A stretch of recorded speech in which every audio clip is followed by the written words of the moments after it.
ఆంధ్రప్రదేశ్ ఉప ముఖ్యమంత్రి పవన్ కళ్యాణ్ గారి శాఖలో ఒక పవర్ఫుల్ ఐఏఎస్ అధికారి రాబోతున్నారు. అతనే మైలవరపు కృష్ణతేజ. ఈ మైలవరపు కృష్ణతేజ ఎవరు, ఆయన ఎక్కడెక్కడ వర్క్ చేశారు ఇప్పటి వరకు అనేది కనుక మనం ఒకసారి విశ్లేషణ చేసుకునేటువంటి ప్రయత్నం చేస్తే, మైలవరపు కృష్ణతేజ ఈయన ఐఏఎస్ ఆఫీసర్. ఈయన స్వస్థలం వచ్చేసి పల్నాడు జిల్లా చిలకలూరుపేట. ఈయన గతంలో నరసరావుపేట ఇంజనీరింగ్ కళాశాల నుంచి బీటెక్ పూర్తి చేశారు. హైదరాబాద్ ఆర్సీ రెడ్డి కోచింగ్ సెంటర్లో ఆయన లెక్చరర్గా జాబ్ కూడా చేయడం జరిగింది. 4వ ప్రయత్నంలో సివిల్స్లో 66వ ర్యాంక్తో ఈయన ఐఏఎస్గా మారారు.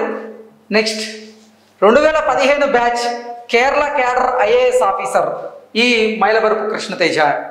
2018 కేరళ వరదల సమయంలో అలెప్పి జిల్లా సబ్ కలెక్టర్గా ఈ మైలవరపు కృష్ణతేజ గారు పనిచేశారు. నెక్స్ట్ అలెప్పి జిల్లాలో వరదలతో ప్రమాదంలో లోతట్టు ప్రాంతాలు ఉన్న నేపథ్యంలో వాళ్ళకి సహాయక చర్యలు అందించడంలో తనదైనటువంటి ముద్ర వేసుకున్నారు మైలవరపు కృష్ణతేజ గారు. నెక్స్ట్ ఆపరేషన్ కుట్టునాడు ద్వారా 48 గంటల్లో 2,50,000 మందికి ఆయన అక్కడి నుంచి తరలించడం జరిగింది. సో ఈ కుట్టునాడు ఆపరేషన్ ద్వారా కూడా ఈ మైలవరపు కృష్ణతేజ అక్కడ అంటే కేరళ ప్రజలకి ఆయన సుపరిచితుడిగా మారారు. నెక్స్ట్ ఐఎమ్ ఫర్ అలెప్పి ద్వారా వరద బాధితుల కోసం ఆయన విరాళాలు సేకరించారు. కేరళ పర్యాటకాభివృద్ధి సంస్థ ఎండీగా, పర్యాటక శాఖ డైరెక్టర్గా కూడా ఆయన బాధ్యతలు నిర్వహించారు.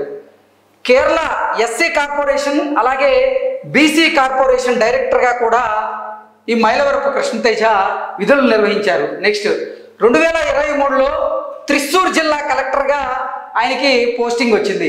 నెక్స్ట్ కరోనాతో అనాథలైనటువంటి 609 మంది బాలలకు దాతల సహాయంతో ఉన్నత విద్యకు చేయూతనందించారు మైలవరపు కృష్ణతేజ గారు. నెక్స్ట్ భర్తలను పోగొట్టుకున్నటువంటి 35 మంది వితంతువులకు ఇళ్ల నిర్మాణం చేశారు మైలవరపు కృష్ణతేజ గారు. నెక్స్ట్ కృష్ణతేజను డిప్యుటేషన్ పైన ఏపీకి రప్పిస్తున్న deputy CM Pawan Kalyan. So Mylavarapu Krishnateja గారిని డిప్యుటేషన్ మీద ఆంధ్రప్రదేశ్కి రప్పించబోతున్నారు ఆంధ్రప్రదేశ్ ఉప ముఖ్యమంత్రి పవన్ కళ్యాణ్ గారు. నెక్స్ట్ సో అసలు కృష్ణతేజ గారినే డిప్యుటేషన్ మీద పవన్ కళ్యాణ్ గారు ఎందుకు తీసుకొచ్చేటువంటి ప్రయత్నం చేస్తున్నారు అనే అంశాన్ని మనం విశ్లేషణ చేసుకునేటువంటి ప్రయత్నం చేద్దాం. ప్రస్తుతం మనతో పాటు ఉన్నారు ప్రముఖ రాజకీయ విశ్లేషకులు జగదేవ్ గారు. జగదేవ్ గారితో మాట్లాడదాం.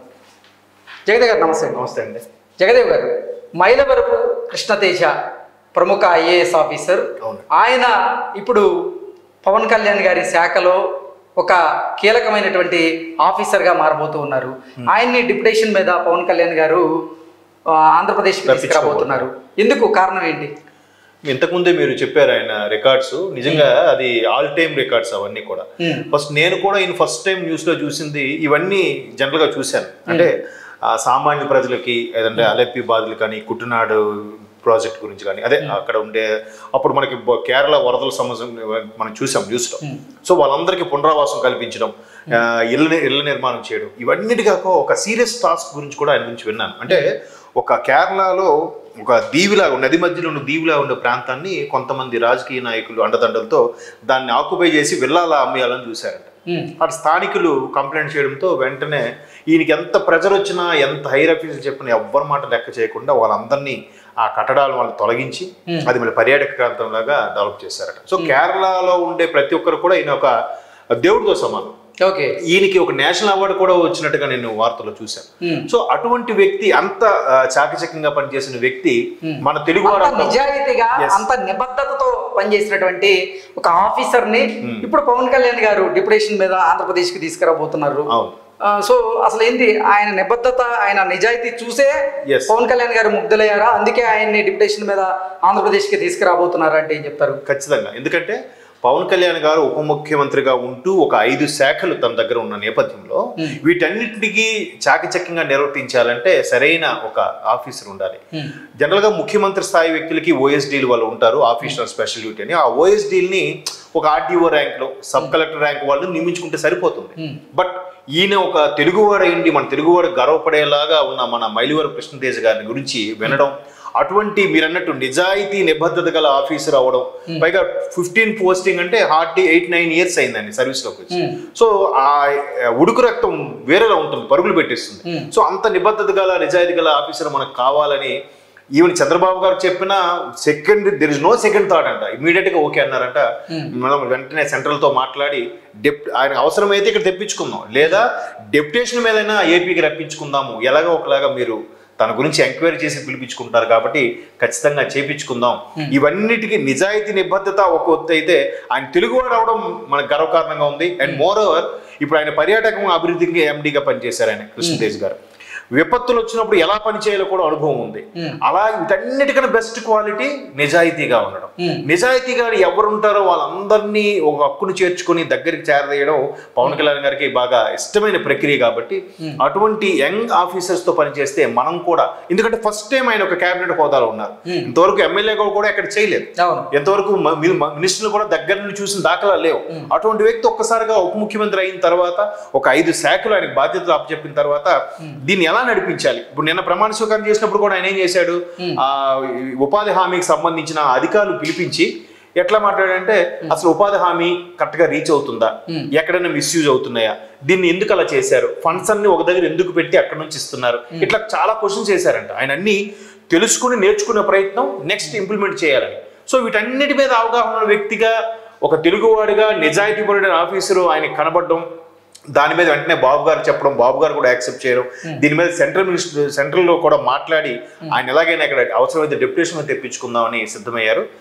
వీటన్నిటిలో కూడా చెప్పిన దానికి ప్రకారంగా చూసుకున్నట్లయితే కేరళ ఎస్సీ కార్పొరేషన్ అలాగే బీసీ కార్పొరేషన్ డైరెక్టర్ గా కూడా ఆయన విధులు నిర్వహించారు. దాంతో పాటుగా అసలు ముఖ్యంగా కరోనాతో అనాథలైనటువంటి 609 మంది బాలలకు దాతల సహాయంతో ఉన్నత విద్యకు ఈయన చేయూతను అందిస్తూ ఉన్నారు. దాంతో పాటుగా అసలు భర్తలను పోగొట్టుకున్నటువంటి 35 మంది వితంతువులకు ఇళ్ల నిర్మాణాలను ఆయన చేసించి పెట్టారు. సో ఇటువంటి కార్యక్రమాలన్నీ చేశారు కాబట్టి మీరన్నట్లుగా కేరళలో ఇతన్ని ఒక దేవుళ్లాగా ఆరాధిస్తూ ఉంటారు.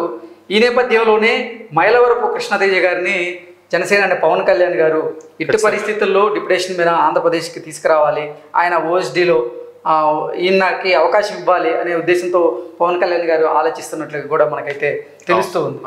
సో అంటే అందుకనే పవన్ కళ్యాణ్ గారు కూడా ఇప్పుడు గ్రామీణ అభివృద్ధి ఆ శాఖ కూడా ఇచ్చారు. సో ఆ శాఖ ఇచ్చినప్పుడు మీరు అన్నట్టు ఇట్లా వితంతులకు కానీ గ్రామీణ బాలలకి విద్య అనేది కొంచెం అందని ప్రక్రియగా ఉంటుంది. ఎక్కడ పంచాయతీరాజ్, గ్రామీణాభివృద్ధి, గ్రామీణ నీటిపారుదల, అటవీ అండ్ పర్యావరణం, ఐటీ కూడా ఇచ్చారు. కాదు ఐటీ కాదు, science and technology. Sorry, science and technology కూడా ఇచ్చారు. వీటన్నిటికీ అంటే మెయిన్ ఆ గ్రామీణకు సంబంధించి ఏదైతే ఉందో అది మెయిన్ గా ఆయన కాన్సన్ట్రేట్ చేస్తున్నారు. సో కాన్సన్ట్రేట్ చేసినప్పుడు ఇట్లాంటి వాటి మీద అవగాహన ఉన్న వ్యక్తిగా మీరు అన్నట్టు ఇప్పుడు బీసీ కార్పొరేషన్, ఎస్సీ కార్పొరేషన్ వాటికి కూడా డైరెక్టర్ గా విధులు నిర్వర్తించారు కాబట్టి ఎలాగ నిర్వర్తిస్తే బాగుంటుందో ఒక ఐడియా ఉన్న వ్యక్తిగా ఆయన మీద బాగా, అంటే నేషనల్ అవార్డు వచ్చి ఆయన్ని తిరిగి రప్పించుకుంటున్నారు, కోరుకుంటున్నారంటే ఖచ్చితంగా ఆయన కొలమానం ఏంటంటే నిజాయితీయే. సో నిజాయితీ పరుడు ఆఫీసర్ వీటన్నిటికీ పక్కన పెడితే మనవాడు మన తెలుగువాడు అని ఇంకొక సాఫ్ట్ కార్నర్ ఉంటుంది. సో అటువంటి మన తెలుగువాడు మన దగ్గరికి వచ్చి పనిచేస్తే ఇంకా ఆయన ఈ మన గుంటూరు జిల్లాకు చెందిన, ఉమ్మడి గుంటూరు జిల్లాకు చెందిన వ్యక్తి కాబట్టి ఇక్కడ సాధక బాధలు ఇంకా తెలుస్తాయని ఆయన్ని కోరుకోవడం ఖచ్చితంగా అది పని సెంటర్లో కూడా యాక్సెప్ట్ చేస్తారు, ఈయన కోరుకున్నాడు కాబట్టి. ఇంకా రాబోయే రోజుల్లో ఇద్దరు కలిసి పనిచేయడం మనం చూస్తాం. ఓకే జగదేవ్ గారు, థ్యాంక్ యూ సో మచ్ అండి.